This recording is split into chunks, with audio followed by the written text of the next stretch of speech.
Okay, the Pegasus. You know, this is one of those episodes that, as a general principle, I would avoid doing this for a TTRPG character for the most part because of the fact that it is, and I mentioned this before in several of the other videos. This episode is so deep into Riker's backstory that it um overshadows anything else in the episode. Now, that is something where, if you really want to in a Star Trek Adventures game, you could do that if you want to. If you don't want to, well, it's one of those things I wouldn't just throw in at random. I would only do it if I felt like it was, warranted due to the way that the story was going to actually focus on a single character that heavily. Anyways, though, so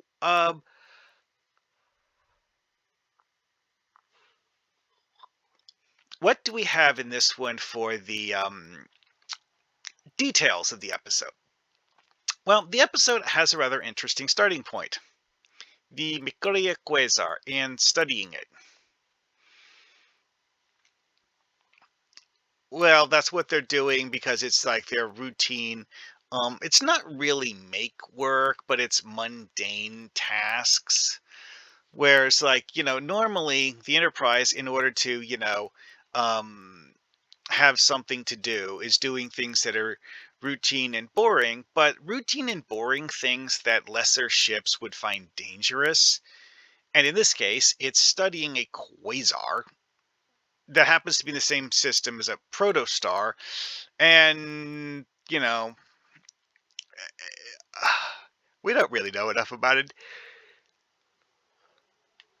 It's kind of barely mentioned, honestly. It's more like excuse for plot to happen sort of thing, where this is what they were doing before the plot happened. But now that the plot has happened, we completely forget about it, and bye! Honestly, the idea of a quasar with a protostar near it is actually kind of interesting. Because having a protostar that's slowly accumulating material it absorbs from the expulsions of a quasar, could be something worth studying. Or not, whatever. Anyways, though, moving on, because that's what the plot did. The Enterprise is ordered to rendezvous with the Crazy Horse, which, okay, it's a ship we've seen before, captained by a guy we've seen before, and it shows up for less than 5 minutes, because we're here to pick someone up and then leave and go to something else that doesn't involve the Crazy Horse. Why? Because Erik Pressman doesn't want the crew of the Crazy Horse to witness what he's about to do. Now, Erik Pressman. That is a gentleman who is Starfleet Intelligence. One of the people in Starfleet Intelligence who is noteworthy for not doing his job properly. He has certain ideas about what should be done in the service of the Federation, which most people in the Federation think are insane. Namely, his stance on the Treaty of Algernon is that the Federation has crippled itself and left itself vulnerable by signing the treaty when he didn't stop to think about, oh, you know what? Instead of developing cloaking technology, why not develop better technology for detecting cloaked vessels? Negate the enemy's advantage instead of trying to imitate their capabilities. Because let's face it, Romulans are better at cloaking technology than you are. Seriously, the phasing cloak is horribly dangerous and barely works. The Pegasus ended up lost for over a decade because of the fact that the phasing cloak was dangerous. If Pressman hadn't been forced off the ship by a mutiny, he would have probably died. Which, yeah, that's, I'll get to that later. Anyway, though, so yeah, for Pressman, he violates Starfleet regulations, international treaties, all that stuff. And, as a character, Pressman, his role in the stories is as an antagonist, but an antagonist that you don't fight directly. He's an antagonist that you have to fight with rules and regulations, not physical force. Yeah. Well, anyway, that goes somewhere. So, the USS Pegasus, a relatively small vessel, not particularly expensive to maintain, was used as the test bed for the phasing cloak device. Pressman claims that several of its systems were actually next-gen tech that were, at the time, bleeding-edge technology that Starfleet was still working out the kinks on. And that this is the reason why the vessel is so valuable, is that it had prototype versions of things that were, currently in active use in Starfleet. And that he didn't want the Romulans to get their hands on those prototypes, uh, versions of things. It's not clear if this is actually true. See, the phasing cloak device was a novel technology used on board the USS Pegasus. After we get to that reveal of the phasing cloak device existing, Pressman doesn't seem concerned about the Pegasus at all. After they remove the phasing cloak device, he determines that whatever is left of the Pegasus isn't worth salvaging. And apparently the Romulans get their hands on it. Well, I'll get to that later. Yeah. Picard leaves the Pegasus. And Terix. Anyways, moving on. The phasing cloak. Like many cloaking devices, it causes the ship to become apparently invisible and difficult to detect using sensors. It's not clear exactly how you would bypass it. They don't actually ever talk about the properties of it in enough detail to discuss that. However, it is mentioned that this point places a lot of strain on the ship's power grid. Whether that's a unique limitation of this particular cloaking device, or if it's just Federation ships aren't designed to use cloaking devices kind of problem, I'm not entirely sure. But it is mentioned that part of the reason why the USS Pegasus ended up crippled and adrift and stuck inside that asteroid is because it had a whole bunch of power relays blow out due to activating the phasing cloaking device. Having these power relays blow out did not immediately deactivate the phasing cloaking device, but it did cause the ship to drift uncontrollably inside that asteroid, and then it rematerialized after it had already gotten into a location where it was unsalvageable. How much of the crew was dead before the ship got lodged into the asteroid, the episode doesn't bother examining. It is noteworthy, however, that the scene where Riker is walking around inside the Pegasus, you have actors just laying on the posed as corpses who aren't actually, they don't really look dead. They're just like actors laying there as if the corpses are perfectly fresh. And there's some nonsense about how the what killed them was so quick that none of them had any chance of surviving, and they basically all just died instantly and got frozen by the cold of space or some shit. Which isn't how they actually looked, but whatever. I mean, if I was going to describe that in a TTRPG, I would describe them as looking, like frozen corpses, not, like perfectly fresh. Like, seriously. Anyway, though, moving on. Where was the Pegasus? The Pegasus was in the Devolin system. I pronounced that wrong. Devolin. Anyway. Now, one thing that's notable about Sector 1607 in the Beta Quadrant is that this is apparently far enough from Federation space that having a Romulan warbird flying around here is not considered cause for alarm. Yeah, because Sirol and the Terix show up, and Picard's like, "Hi, nice to see you. Fancy meeting you here. Oh, you're here studying gaseous anomalies. What a coincidence! This system has a lot of those." And yeah, it's like he doesn't say anything at all about the. It's like, okay, the inside baseball thing is that Picard and Pressman have reason to believe that the Romulans know that the Pegasus is in this system and that the Terix was sent here to find this Pegasus. Well, thing is that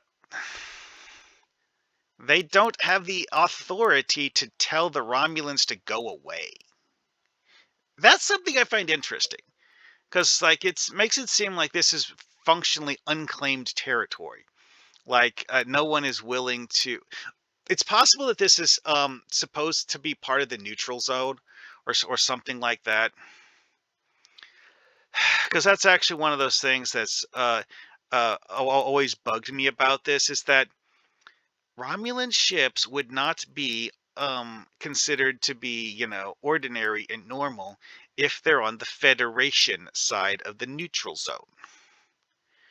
Now, that also begs the question of, like, both sides are supposed to stay out of the neutral zone. So where the heck is this?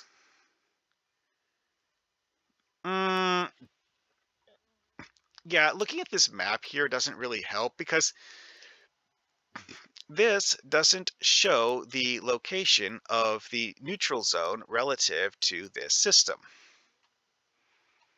It's just a generic star plot. Yeah, but like why Picard is like, "Hi, nice to see you," when seeing a Romulan Daridex fly past him is not actually addressed in the episode. It's like, okay, obviously Picard isn't here to shoot at the Terix. Okay, that's not his mission. The Terix also is not here to shoot at Picard, and it doesn't. This is actually an interesting thing, is that the Romulans in this episode, while they do use their weapons at one point in the episode, they're not actually firing at the Enterprise. Has like the Enterprise, the Pegasus, and a Romulan ship, but there is no ship-to-ship combat. Anyway, though, getting sidetracked there. So yeah, the system itself as a entity, the nature of its location is something highly questionable and of great interest when in terms of explaining the story, because this point in Federation history, there's a separation between the Federation and the Romulans. They're not going to have casual contact in very many locations, but this is apparently one of them. Anyways, speaking of the Romulans, here we have Commander Sirol. Sirol, I thought this character was played very good. Loved the character because like he's one of those people who's kind of like the cat catching the canary. It's like, "Hi, hello, little canary friend. How may I assist you today?" Well, holding it down and threatening to eat it with gestures only, but not actual words. No direct threats, just implied hostility.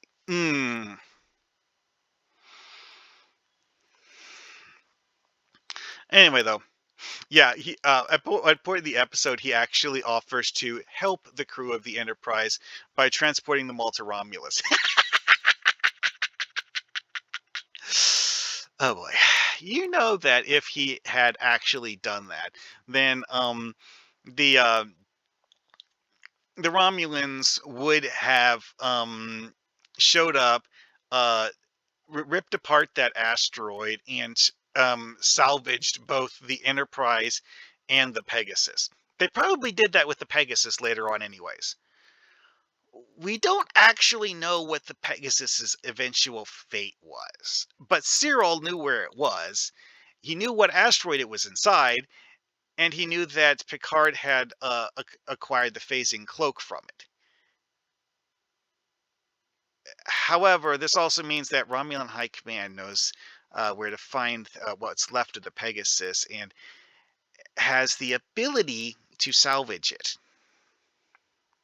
Because Picard just left it there. Anyway, though. Yeah. To be honest, as Romulans go, he's one of those conniving sorts who is not directly hostile, but he's here to do Romulan things for Romulan reasons, and if you get in his way, he will remove you. And the Terix. It's a Dederidex. I mean, honestly. The only thing that's interesting that the Terix does is doing a targeted uh, barrage of weapons fire on the asteroid to seal the asteroid cave that the Enterprise is inside, and seal the Enterprise inside the cave. Which, Sirol claims that they're doing some sort of geological study of the asteroid, which is why they had to, shoot holes in it. No one believes him, but, it's actually something that, in theory, kind of, sort of, might actually be potentially plausible. In theory, potentially. Anyway, also, the episode has, when they're doing the whole stuff about Riker's character and his past action, they mentioned how one of the things that he'd done was to tell off Captain DeSoto for wanting to personally transport down to Altair III and meet the Bandi. The Bandi are the people who, in the Encounter at Farpoint episode, had the Cnidarian thing that they were using as a sort of like a starbase thing. And Riker didn't want to let his captain go down there and meet them alone. Now, one thing that is kind of sort of up in the air here is that at no point did they establish why Riker thought that it was too dangerous for Captain DeSoto to meet the Bandi on his own instead of sending one of his crew as a delegate. They don't explain that. Because, again, it's the Bandi. They're not hostile to the Federation. They're sneaky, conniving, duplicitous, but they're not openly hostile to the Federation.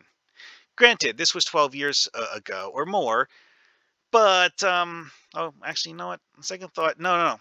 12 years ago, Riker was an ensign on board the Pegasus. So this was him as a lieutenant commander. So this had to be several years after the Pegasus incident. So maybe like 8 years. 5, something, whatever.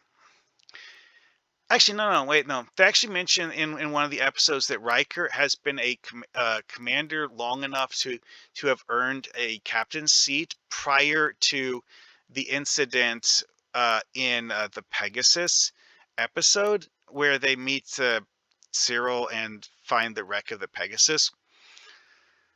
So probably closer to 8 years prior to the events of this episode was when DeSoto went to Altair.